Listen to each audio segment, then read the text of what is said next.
Isyong hiwalayan ng mag-asawa sa Pahamudin, SJA Barm na uwi sa barilan, 2 patay. Detalye na balita mula kay Jun Di Makutak, Aris 19. Assalamualaikum, Brother Jun.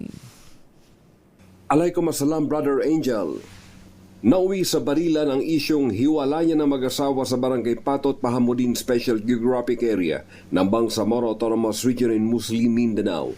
Sa report mula sa Pahamudin Police Office, 2 magkakamag-anak ang akarang nagbarilan na ikinasawi ng 2 pawang miyembro din ng kanilang pamilya matapos na uminit ang husto ang bangayan makaraang tangkang bawiin ng lalaking asawa ang dowry nitong 2 ektaryang lupain.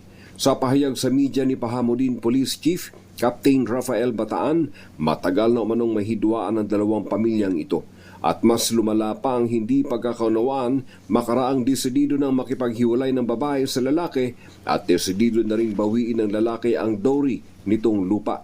Agarang pumagitna ang Joint Peace Security Team, itong JPST, barangay officials, PNP at AFP.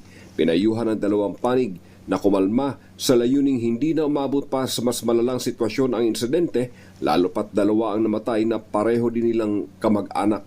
Nagpapatuloy ang dialogo sa 2 panig sa pamamagitan ng intervention mula sa MILF-CCCH, PNP at AFP.